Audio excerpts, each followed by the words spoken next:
नमस्ते बच्चों, हम सुखी डाली कंटिन्यू करते हैं।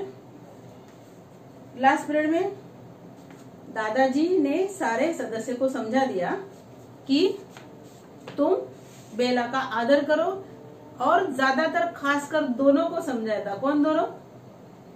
एक मंजली बहू और एक इंदु, क्योंकि मंजली बहू से हंसती थी, इसलिए दोनों को विशेषकर उन्होंने सावधान किया।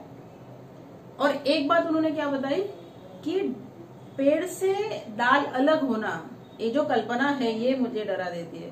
मतलब परिवार से सदस्य अलग होना, ये सिर्फ कल्पना मुझे सिरा देती है, तो अलग होना तो दूर की बात। यहाँ तक हमने देखा था। इंदु कहती है, हमें क्षमा कीजिए दादाजी, हमारी ओर से आपको कभी शिकायत का अवसर नहीं मिलेगा। दादाजी, भासी, मल्लू, जगदीश, जाओ, आज तुम्हें कहानी सुनावे। हम आपको आज कहानी सुनाएंगे बरगद का पेड़ और उसके बच्चों की, मतलब परिवार और उस परिवार के सदस्यों की। भासी कहती है, हम सुन चुके, हम नहीं आते हर बार वही कहानी।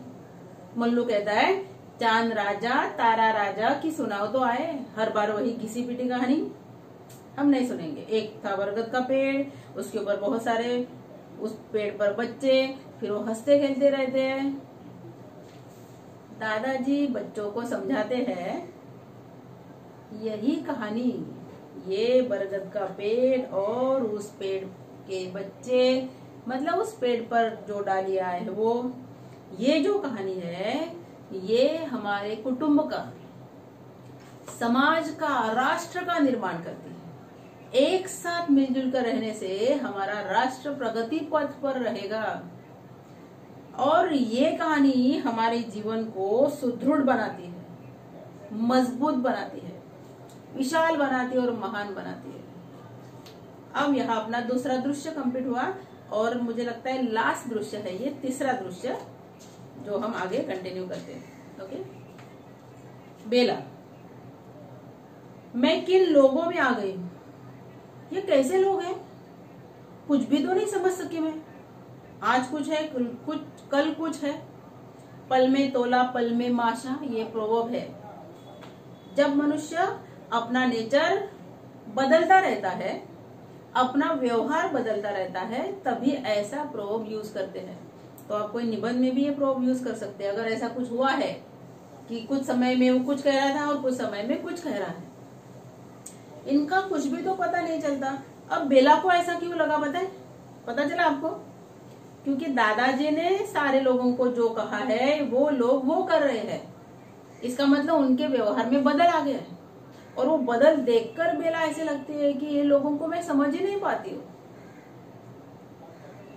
फिर सोचती है कि कैसे लोग हैं ये, गर्म होते हैं तो आग बन जाते हैं, और नरम होते हैं तो मोम से भी कोमल दिखाई देते हैं।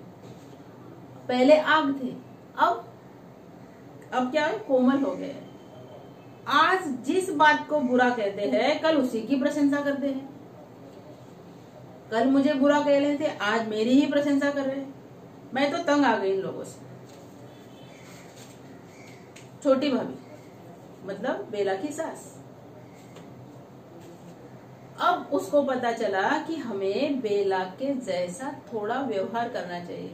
इसलिए पहले छोटी भाभी भी वो रद्दी, मतलब जो सामान था फर्नीचर, वो निकालने के लिए तैयार नहीं थी।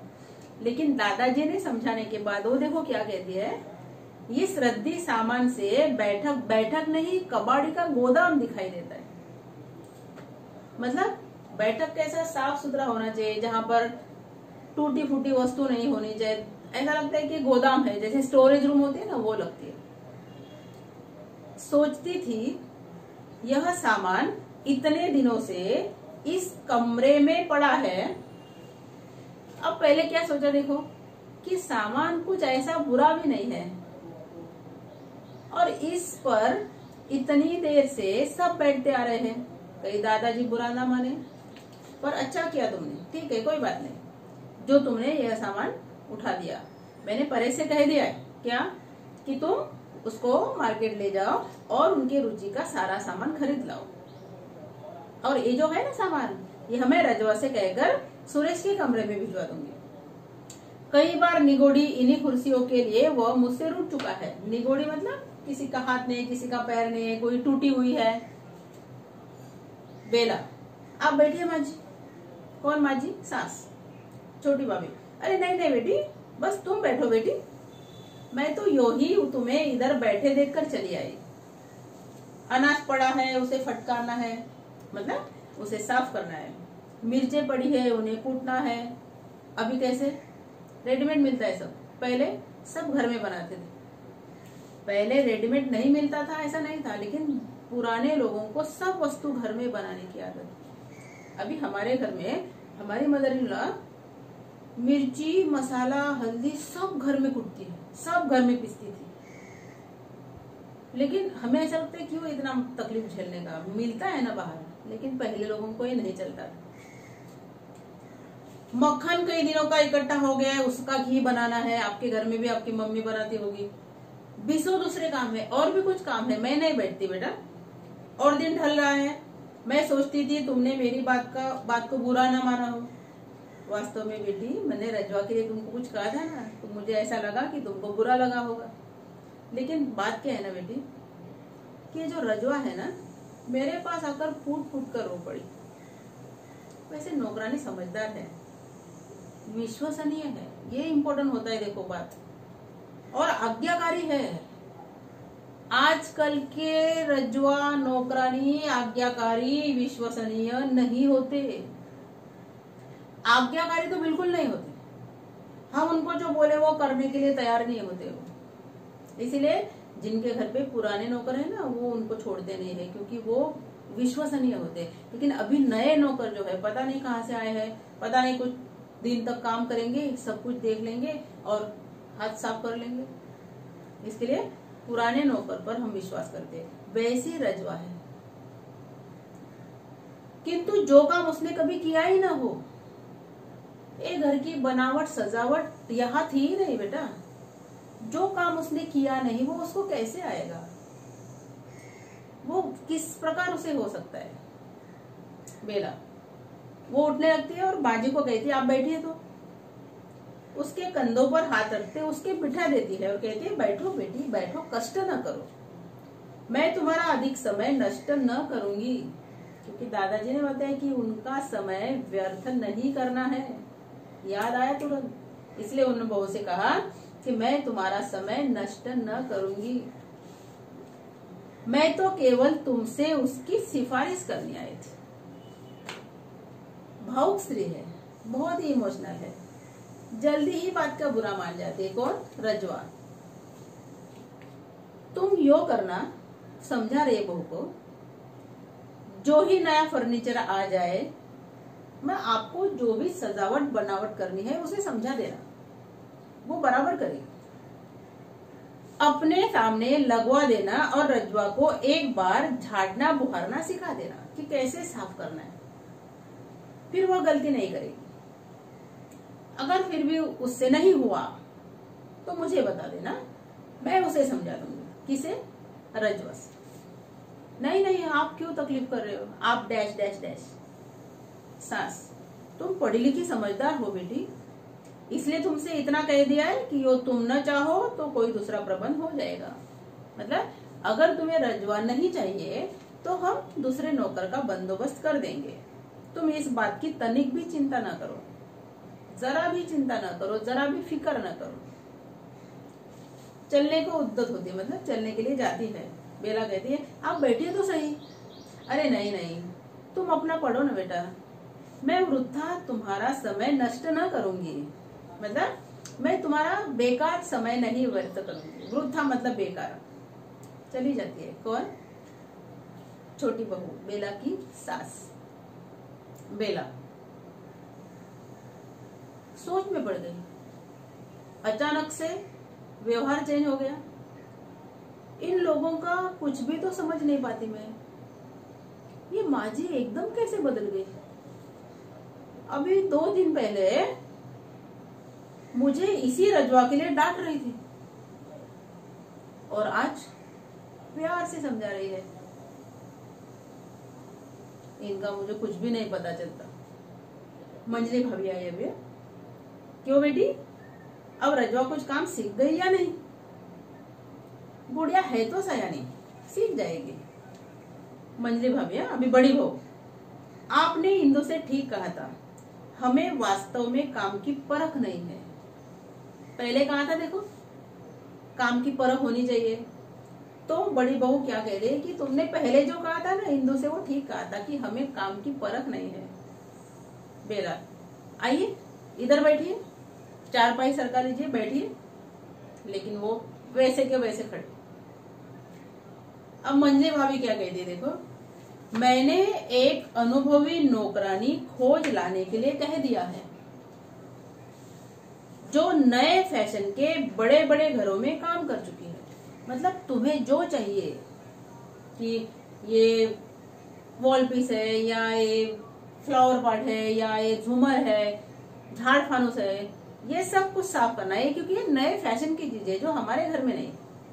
लेकिन अभी तुम बाजार से लाओगे तो ऐसी ही एक नौकरानी है जो ये सब काम करती है, तो मैं वो दे दूंगी आपको।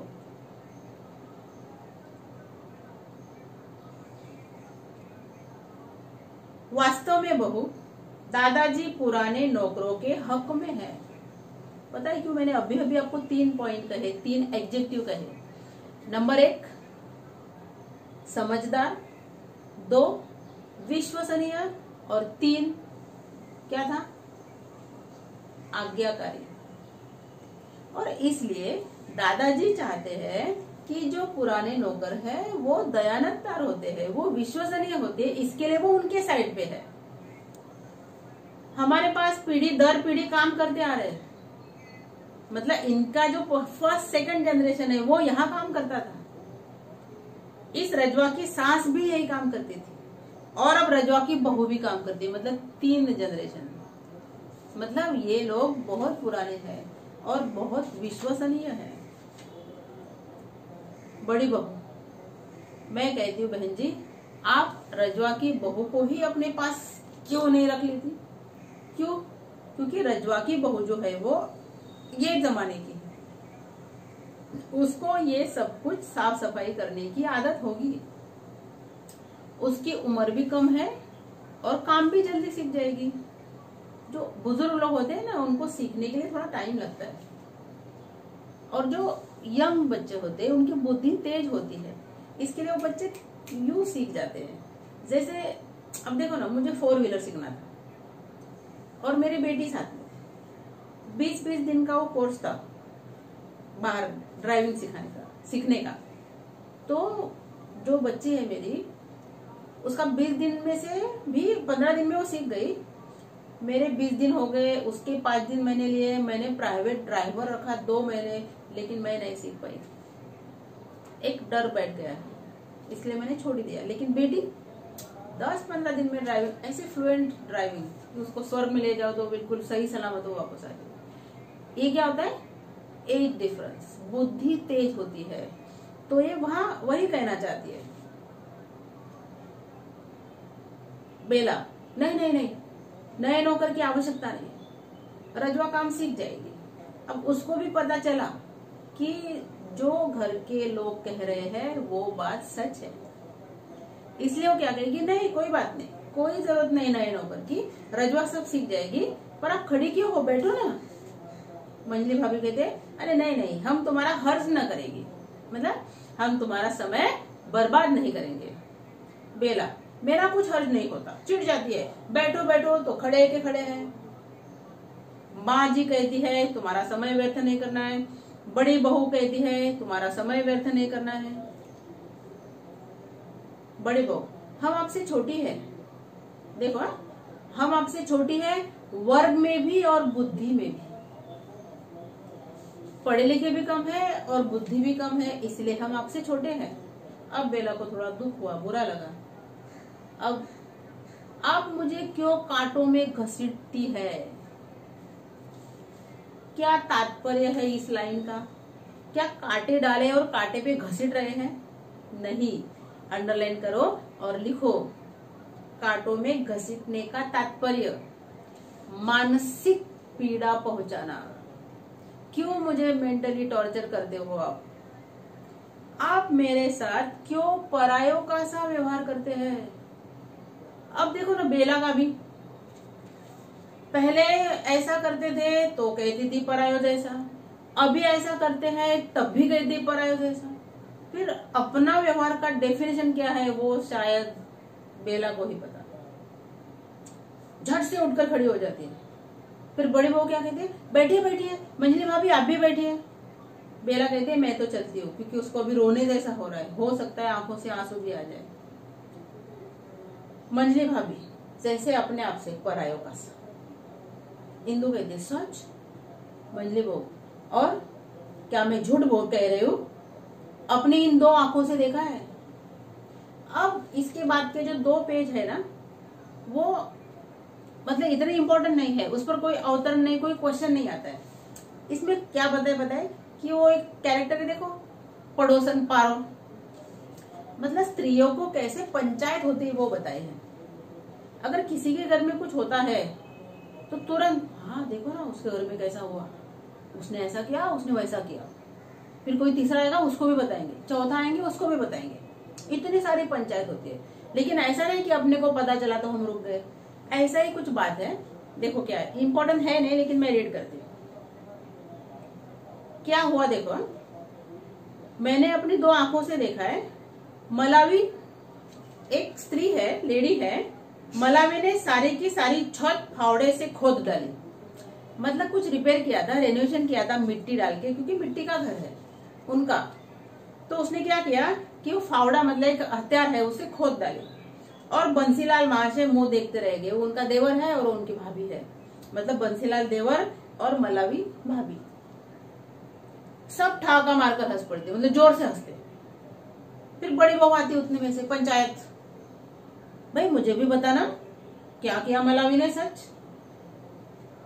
बंसीलाल के सामने उखाड़ कर फेंक दी छत मलावी ने, मतलब अपने देवर के सामने सारी छत जो अभी अभी मजदूर डाल के गया था वो सारी फेंक दी। पता है क्यों? क्योंकि उसको बिना बोल के वो काम किया, इसलिए। मंजली बहू मैं कहती हूँ मुंह देखते रह गए बंसीलाल महाशय, ताका किए मुटर मुटर, आंखों के सामने सारा उधर से फेंक दिया, लेकिन बंसीलाल कुछ नहीं कर पाए, सिर्फ देखते रह गए। सब ठाका लगाते, मतलब सब हंसते हैं कि हाँ ऐसा किया। बड़ी बहू, अभी बड़ी बहू वापस, है अरे कौन सी छत खोद डाली है तो बताओ। 1 2 3 एक एक करके आ रहे और सब पूछ रहे। मंजली बहू, अरे रसोई की और कौन सी, अभी 2 घंटे भी नहीं हुए कि राज मजदूर छत डालकर गए, मतलब कुछ शायद लीकेज होगा तो वहां पर कुछ मिट्टी डाल के गए। और बंसीलाल कारीगरों और मजदूरों से निपट कर अभी दुकान में गया था, सारा काम निपटा के। और मलावी को पता चला, आ गई इधर से मलावी मारो मार करके। पता नहीं किसने बता दिया उसको कि तुम्हारे पीछे तुम्हारे देवर ने ऐसा ऐसा किया। बड़ा गुस्सा आया उसको, मुझे पता नहीं क्या क्या पता है उसने। उसे क्या पता चला, जाने किसने उसे जाकर बताया तुम्हारे देवर ने अपनी रसोई पर छत डाली है, मतलब अपना रसोई रिपेयर कर लिया। कहने का मतलब भाभी का शायद नहीं किया और पहले अपना कर दिया। लेके फावड़ा बस सारी की सारी छत खोद डाली उसने। ऐसे कैसे किया? बंसीलाल तब पहुंचे, पता चला उनको कि भाभी ऐसा ऐसा कर रही है घर पे। दुकान से घर पे आए तब तक सारा खोद चुकी थी, बस थोड़ा सा बाकी रह गया। क्या करेगा बेचारा बोल के, तब क्या करेगा? बस ताका किया मुटर मुटर, देखते रह गया मुटर मुटर। मंजली भाभी को छोड़कर सब हंसती है। अरे बंसीलाल के लड़का कुछ नहीं बोला, गली के सिरे पर ताल खड़ा ठोक रहा था, मतलब ऐलान कर रहा था, जंगा पर हाथ मारकर बताती है कैसे ताल ठोक रहा था। ताल ठोक रहा है मतलब लड़ाई के लिए ललकार रहा है, सच ताल ठोक रहा है। हाँ, और ललकार रहा है कि मैं ढ्योरी की छत खोद डालूंगा, मैं मकान को खंडर बना दूंगा, मैं यह करूंगा, मैं वह करूंगा। अगर उसने मेरे रसोई की छत खोद डाली है तो मैं उनके क्या बोला, ढ्योरी की छत मतलब आंगन में जो डाला है मैं सारा खोद डालूंगा, मैं वह करूंगा। और इधर मलावी कमर कसे खड़ी है, जब वो बोल रहा है ना ऐसे खड़ी है, क्या कहते पता है, आए कोई माई का लाल करके दिखाए मुझे, हाँ देख लूंगी। सब हंसती है।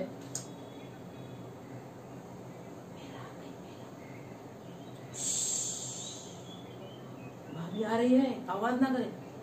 हंसी एकदम बंद हो जाती है। अब भी ठहाका मारकर हंस रहे थे, और जैसे बेला आती है सारे हंसी एकदम चुप, सन्नाटा। बेला, क्यों जीजी अब चुप हो गई? किस बात पर कहे गए लगाए जा रहे थे? अभी तो आप हंस रहे थे इतना जोर जोर से। मंजली भाभी कहते कुछ नहीं, हो ही हंस रहे थे। आओ इधर कुर्सी पर बैठो। नहीं नहीं आप बैठिए, आप बैठिए। नहीं अरे एक दूसरे को, अरे नहीं आप बैठिए, अरे नहीं आप बैठिए, आइए आइए आप भी बैठिए। फिर एकदम शांति। इंदु कहती है बैठिए भाभी जी, बैठिए भाभी जी।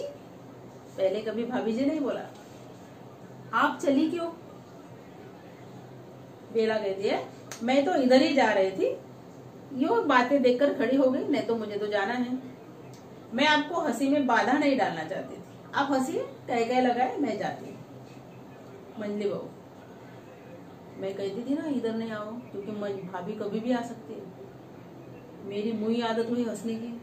बाप रे, अभी अगर उसने दादाजी को कहा तो कि ये लोग हंस रहे थे। इंदु कहती है अब यही तान था बैठने को। मंजली बहू, हम हंसती है तो दिल से हंसती है, ऐसा हमें हंसे नहीं आता है। मतलब दिल खोल के हंसते हैं, ये हमारी आदत है। लेकिन होता क्या है, और छोटी बहू के अध्ययन में बाधा पड़ती है। हमारे ऐसे हंसने से बड़ी बहू की अध्ययन में बाधा पड़ती है। मैं कहती हूँ दादाजी को यदि पता चल गया कि हमारे यहाँ बैठने से छोटी बहू के पढ़ने में खलल आता है, खलल, व्यत्यय, डिस्टर्बेंस आते हैं, तो वे, कौन बताएगा, तो वे हमसे नाता हमेशा हमेशा के लिए तोड़ देंगे। ऐसा उन्होंने कहा है कि मुझे अगर शिकायत आई। इंदु कहते किंतु यही एक जगह तो है पर्दे वाले की, यहाँ हम बोल सकते हैं, हंस सकते हैं। मंजली बहू, तुम भूल गई, हमें ही तो दादाजी ने खास तौर पर सतर्क रहने को कहा था, इंदु को और मंजली भाभी को, बहू को। मैं कहती हूँ चलो मेरे कमरे में। इंदु बोलती है मुझे तो दादाजी के कपड़े धोने, मैं तो चली। मंजली भाभी, ठीक है तुम लोग अब यहाँ इतना ना बैठा करो, हम तो गोदाम में जा रहे हैं, मतलब जो स्टोर रूम है वहां पर मुझे कुछ काम है, मैं वहां जा रही हूँ। चलो गेहूं छटवा ले, मतलब गेहूं साफ कर ले। छोटी बहू तो कब की गई हुई है, कुछ काम के लिए गई है, फिर अंत हो जाएगा, फिर मेहरिया चली जाएगी, मतलब दूध वाली आकर चली जाएगी। चलो चलो चलो चलो अपने अपने कमरे में। बड़ी बहू, मैं तो फंस गई मंजली की बातों में, मैं तो चली बाबा, चलो दोनों चली जाती है। मंजली बहू, मैं कहती हूँ पारो चलो मेरे कमरे में। ये पारो अब तक बैठी है इधर पंचायत करने के लिए, यहाँ चल कर बैठ, चल मेरे कमरे में। अरे नहीं नहीं मुझे तो जाना है भाभी, क्योंकि लल्ला आ गया ना घर पे, लल्ला स्कूल गया था, अभी आया होगा, अगर मैं नहीं मिली तो चिल्लाएगा। मंजली बहू, यह छोटी बहू तो बाज सी आकर सबको डरा गई। सब मस्त हंस रहे थे, मजे कर रहे थे, अचानक से आई बाज, मतलब ईगल। जैसे ऊपर से अचानक से आएगा तो डर ही जाएगा ना कोई। हंसती है, बाहर से बड़ी भाभी आती है। मंजली बहू, सुनी तुमने मलावी की बातें, वापस अभी बंद करो ना बातें, कितनी पंचायत करोगे। खोद डाली उसने सारी की सारी छत। हाँ मलावी ने छत खोद डाली, अरे पता तो है तुमको बाबा। हाँ अभी राज मजदूर छत बनाकर गए, आ गई मलावी मारो मार करती। पर अरे चलो मेरे कमरे में बाबा, यहाँ आवाज आएगी, पता चलेगा तो। यहाँ तो छोटी बहू की पढ़ाई में बाधा पड़ती है, व्यत्यय आता, अध्ययन में व्यत्यय आता है। बेला, अब उसको ये वातावरण भी नहीं सहन होता। बेला परे से कहती है आप मुझे मेरे मायके भेज दीजिए, मुझे ऐसा लगता है जैसे मैं अपरिचितों में आ गई हूँ। कोई मुझे नहीं समझता, किसी को मैं नहीं समझती। कैसे होगा? एक काम करो, मुझे मैके भेज, नहीं जमता इधर। ऐसा लगता है मैं और अपरिचित लोगों में मैं रहूं कैसे? ना ही वो मुझे समझ पा रहे हैं, ना ही मैं उन्हें समझ पा रही हूँ। परेश, आखिर बात क्या है? कुछ कहो भी। अब वो देखो क्या शिकायत कर रही है। मैं जाती हूँ, सब खड़ी हो जाती है, बड़ी भाभी, मंजली भाभी और माजी तक, मतलब सास। मेरे सामने कोई हंसता नहीं, कोई मुझसे अधिक समय तक बात नहीं करता। क्यों? क्योंकि उसके पढ़ाई में बाधा आती है। कोई मुझसे अधिक समय तक बात नहीं करना चाहता। सब मुझसे ऐसे डरते हैं जैसे मुर्गी के बच्चे बाज से। मुर्गी के छोटे छोटे बच्चे है ना, जो ईगल जो है अचानक से आते फट करके वो खा लेती है, तो डर जाते हैं ना वो बच्चे। वैसे सारे लोग इसको डरते हैं। किसको? बेला से। अभी देखो ना, अभी अभी सब हंस रही थी, जब मैं वहां से आ रही थी सब हंस रही थी, और जैसे मैं आ गई, है मैं गई तो ऐसे सन्न रह गई, सन्न, एकदम चुप, एकदम शांत, ऐसे सन्न रह गई जैसे बड़ी सभा में किसी ने चुप की सीटी बजा दे। उसने कुछ कहा भी नहीं, लेकिन सारे एकदम पिन ड्रॉप साइलेंट। पर इसमें और कोई मुझे काम को हाथ लगाने नहीं देता। तनिक सा भी काम कर लगू तो सब भागते, नहीं नहीं नहीं नहीं, तुम्हें नहीं काम करना है, तुम पढ़ाई करो, हम कर लेंगे। सब मेरा इस प्रकार आदर करती है मानो मैं ही इस घर से सबसे बड़ी हूँ, मैं तो सबसे छोटी हूँ, और ऐसा व्यवहार मेरे साथ क्यों करती है? अब परेश भी थोड़ा कंफ्यूज। मैं नहीं समझता तुम क्या कहती हो। तुम्हें शिकायत थी कोई तुम्हारा आदर नहीं करता, अब आदर करता है तो बोलती है कि आदर करते हो। अब सब तुम्हारा आदर करते हैं। तुम्हें शिकायत थी तुम्हें सबसे दबना पड़ता है, अब तुम सब तुमसे दबते हैं। तुम्हें शिकायत थी तुम सबका काम करती हो, अब सब तुम्हारा काम करते हैं। आदर, सत्कार, आराम, न जाने तुम क्या चाहती हो बेला। अब बेला कुछ नहीं समझ पा रही, वो खुद नहीं जानती। न जाने मैं क्या चाहती हूँ, न जाने मैं क्या चाहती हूँ, पर मैं इतना जानती हूँ, ये आदर, सत्कार, सुख, आराम मुझे नहीं चाहिए, नहीं चाहिए मुझे। बाहों में मुंह छिपाकर सिसकती है ऐसे। इंदु हाथ में कुछ मैले कपड़े लिए हुए बाहर के दरवाजे से प्रवेश करती है। इंदु बेला से कहती है, भाभी जी। भाभी जैसे बैठी थी वैसे ही बैठी, कोई आवाज नहीं। बेला के कंधे को हिलाकर भाभी जी, भाभी जी। बेला मुंह ऊपर उठाती है, हैं? भाभी जी आप तो रो रहे हैं। नहीं नहीं नहीं, मैं रो नहीं रही, पर इंदु परमात्मा के लिए मुझे जी जी करके न बुलाया करो, नहीं मुझे अच्छा लगता है, इतना सम्मान मुझे मत दो। इंदु कहती है, तो भला यह कैसे हो सकता है? आप मुझसे बड़ी हैं और फिर आप मुझसे कई अधिक पढ़ी लिखी भी है।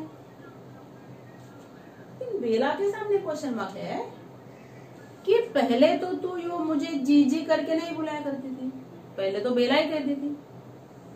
मैं तो मूर्ख ठहरी भाभी जी, दादाजी ने कहा था डैश डैश डैश डैश। ये बात बेला को नहीं पता थी, इंदु के मुंह से निकल गई। सच बात निकल ही जाती है। बेला अचानक चौंक जाती है। क्यों? दादाजी ने कब कहा ये सब? दादाजी ने क्या कहा था? उन्होंने सबको समझाया था कि घर में सबको आपका आदर करना चाहिए, किंतु उन्होंने यह सब क्यों कहा? मैंने तो कभी उनसे इस प्रकार की शिकायत नहीं की। इंदु कहती है, शायद छोटे भैया ने उनसे कहा था कि आपका जी नहीं लगता, आप बाग वाले डैश डैश डैश, क्या आप बाग वाले मकान में जाना चाहते हो? ओ यह बात है। इंदु कहती है दादाजी और सब सह सकते हैं, किसी का इस घर से पृथक होना वो नहीं सह सकते।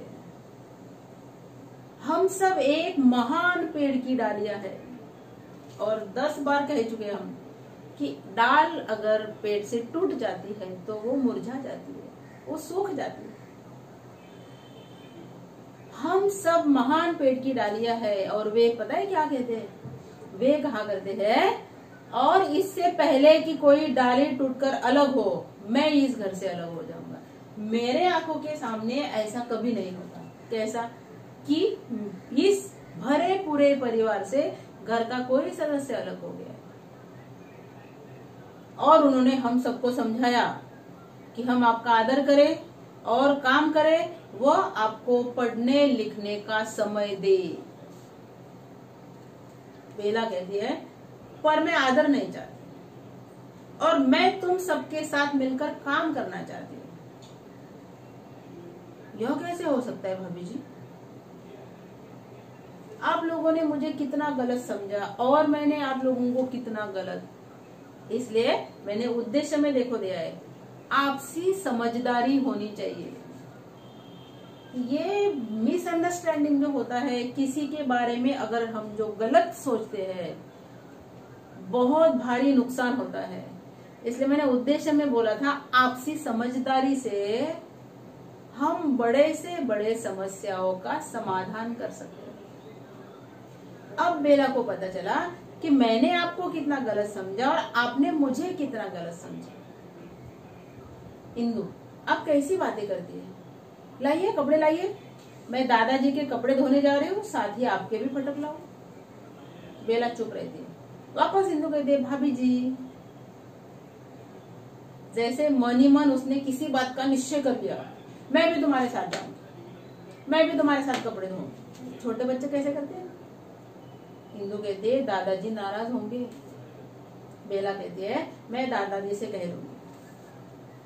भाभी जी, मुझे केवल भाभी कहा कर मेरी प्यारी इंदु।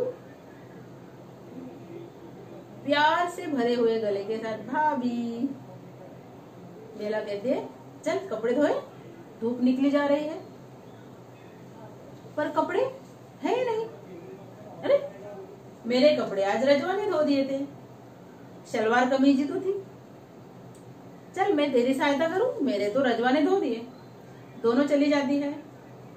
कुछ क्षण बाद बरामदे में कपड़े धोने का शब्द आने लगता है, मतलब कोई तो कपड़े धो रहा है। दादा गैलरी की ओर से हक्का गुड़गुड़ाते मल्लू की अंगुली थामे प्रवेश करते। अब मल्लू के साथ वो क्या कहते हैं, क्या करते हैं, वो हम पढ़ेंगे अगले पीरियड में। Okay, bye bye.